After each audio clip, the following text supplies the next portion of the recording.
Well, guys, I just got this package, and believe me, that's a story in itself. But it had some locks in there. These are from Rune in Norway. We got a couple of ovals. One is the interior, one is the exterior version, and we got the mummied keys coming along with it.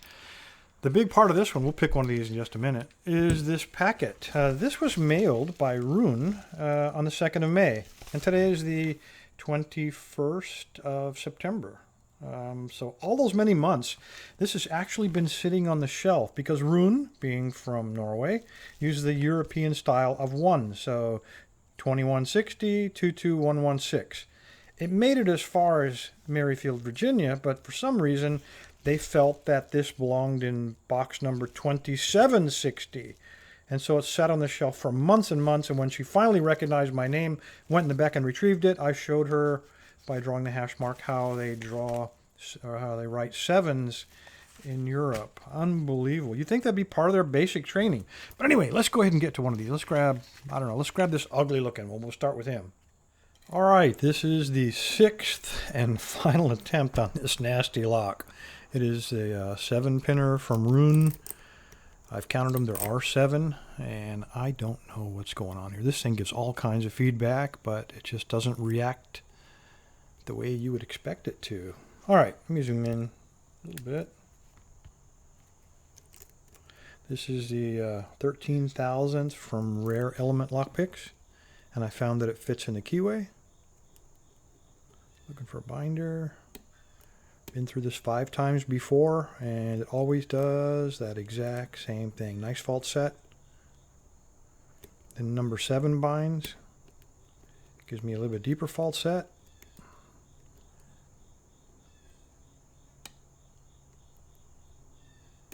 That was pin 2, gave me a couple of clicks.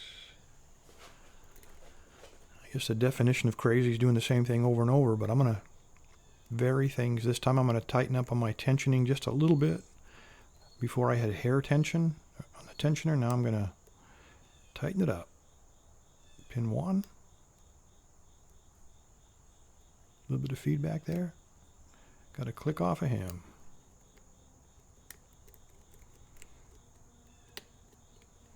Something fell down.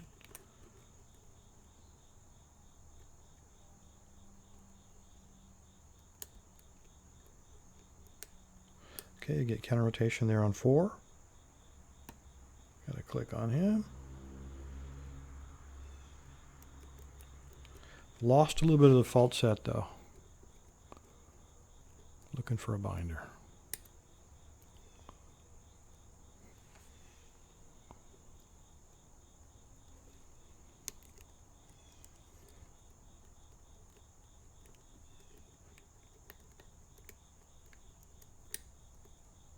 Nothing.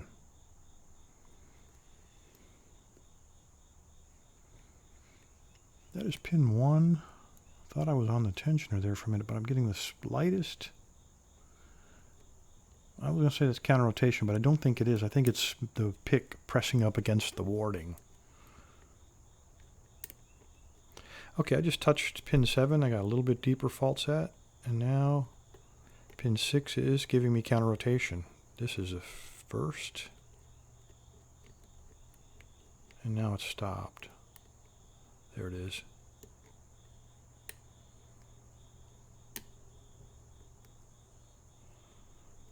Okay, got a crunch. Pin 7 now feels like he's falling back down, but I'm not getting counter rotation on him, so I'm going to leave him alone.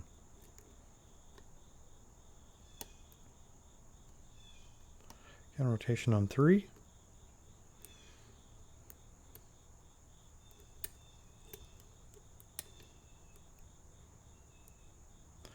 Seven is now giving me some counter rotation. And I got a good click on him. Oh, I accidentally got 2 clicks on 3 again. That was a surprise. I better tighten up on my tension some more. There's pin 1. And I got 2 good clicks on him.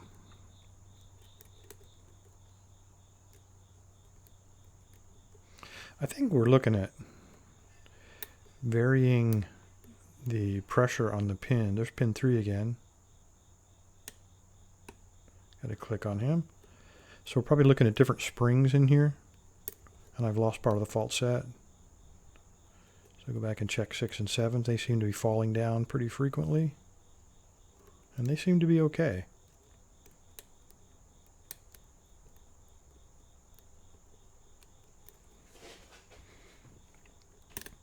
Oop, that was 7.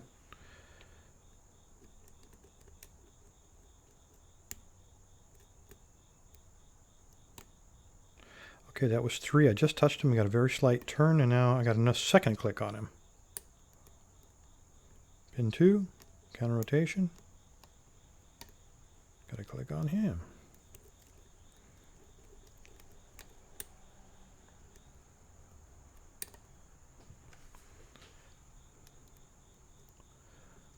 This looks like a combination of evil design on Rune's part and combined with a good quality lock. Okay, that was 3. That was, again, 2 clicks. He'd fallen back down. So even with moderate tension, these pins seem to be fairly well aligned with each other. Pin 1 has fallen down again. Got 2 clicks.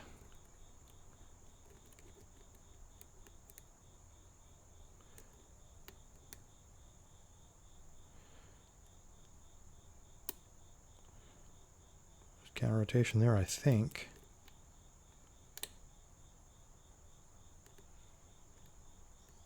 Maybe not.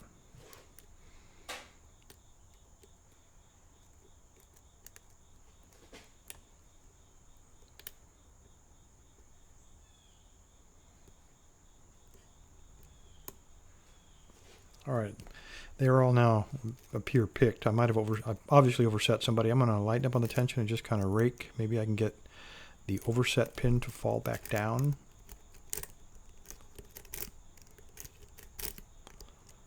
And give me another try. I hate throwing in a towel, but we are rapidly closing in on the final 10-minute mark.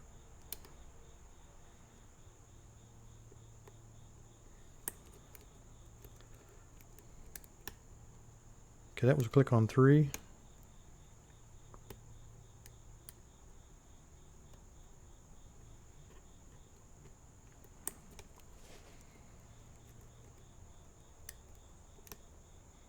That was a click on 3 again.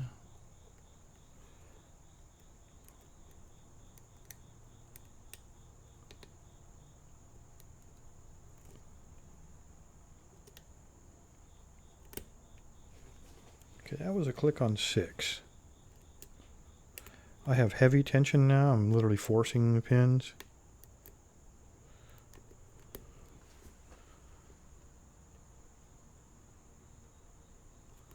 No feedback. I'm lightening the tension back up and trying to find any kind of feedback here.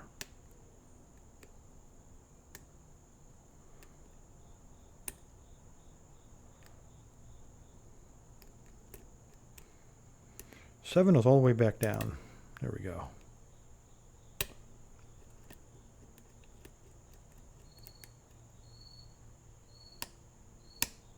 Okay, that was 3. I have heavy tension again. That was 2.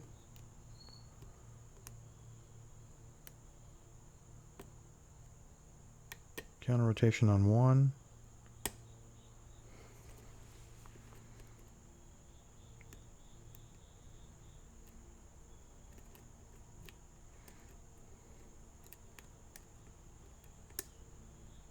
That's 3. Counter rotation. And he gives me nothing.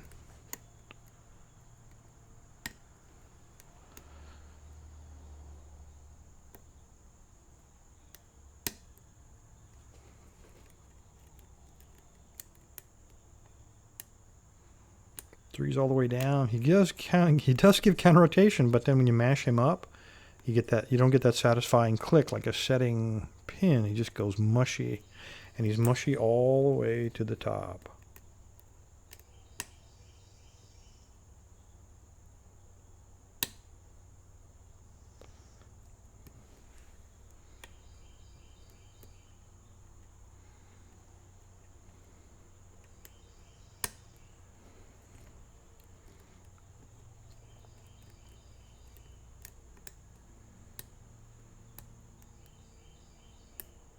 3.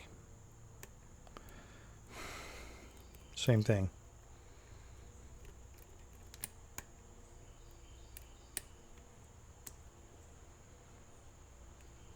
Yeah. Come on, 3. Give me a break.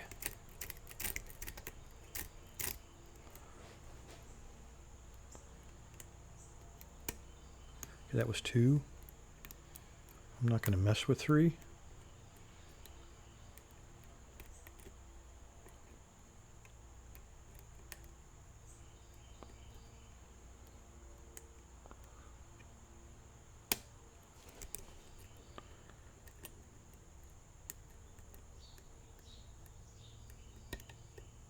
All right, now I just touched 2, and this is the deepest fault set I've had yet. And it feels like 6 is back down. And there we go. 10 minutes, 11 seconds. I am going to take it, guys. I'm going to keep this one. So almost exactly 1 hour to pick this evil thing. I can't wait to see, can't wait to see what we got inside of here. I know it's nothing good. I know it's probably, I'm guessing here because you're going to find out in just a second, but I always like to guess a little bit. Let me go and take this off here. I'm going to say that we have some threaded cylinders. I'm also going to say we have serrated pins almost exclusively. Lock. Come on up there. Let's take a look at the key.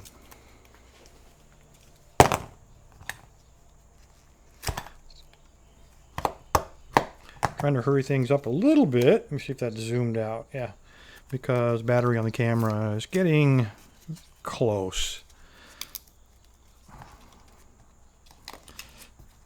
Let me turn that blade the other way. There we go. All right, here's what we're looking at. And that is precisely what you'd want in a challenge lock. A lot of really low stuff here, clearly giving me problems, even with that rare elements pick, with all of that rise in that.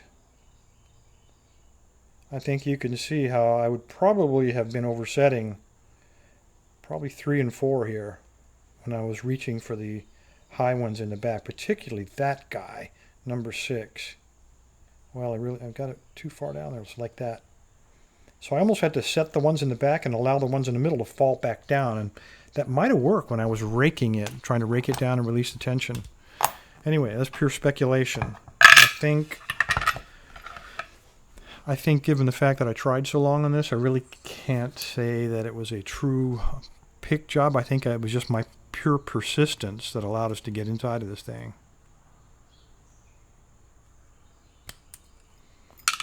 I can't remember who recommended these Nipex, but thank you, sir. That is so much better than trying to figure it out with a screwdriver. All right, let's go ahead and check the key. And it does work beautifully. All right, perfect.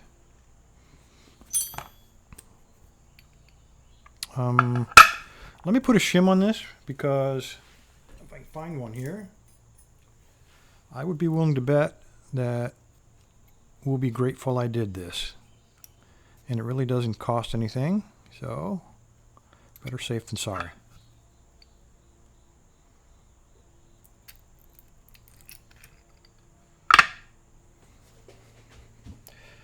All right, there are, come on, baby, focus for me. Work with me here. There's all 7 of them. We got some counter drill pins on both sides there, and I'd be willing to bet we have some in the lock body as well. We'll take a quick look. The only ones that look odd to me from this angle are number 4, and it looks like number 6 there has a T-pin element to the top of the key pin. Now we're starting to see some true weirdness. All right, let's see what we got. Standard. Standard.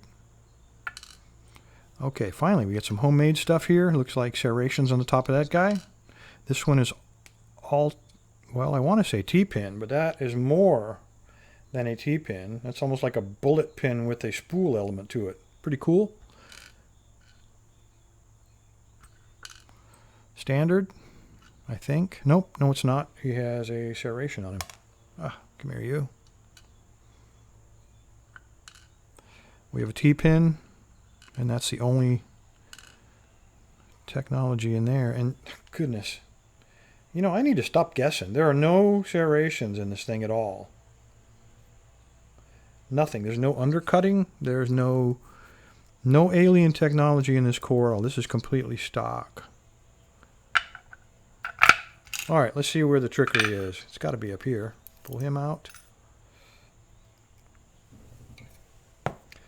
I think I got lucky on this follower too. It's just a little bit undersized. All right, we have a ball top with some spool elements in chamber 1 and a standard spring, steel spring. Number 2, it's a steel ASA pin. And let's see if we can get that spring out. Okay, another standard spring. Number 3, an undersized commercial serrated. This is sized for American or master locks, so it's about 3/4 of the diameter of that hole. So that would definitely have been flopping around inside of there. Another standard spring. And number 4, you can see it is a T-pin. See him hanging right there at the shear line. And look at that. He just barely sticks up there. The spring just puts him right at the shear line. Just enough to irritate you. See if we can get him to cooperate here. I can't grab him with these tweezers because he's so small. I'm going to use these guys. And I use when I do surgery, like brain surgery on myself, and do some, you know, the adjustments. These are the tweezers I use. Come out of there. Come on, focus. Very cool looking pin. And spring. Okay, we got a baby copper spring there. I think we got another one of these little T-pin guys. See if I can, just in case he pops up, maybe he's got a heavier spring on him, and he does. There's more to him than that other guy. He's got an extra serration cut in him. Standard spring. Let's go and take a look from the rear.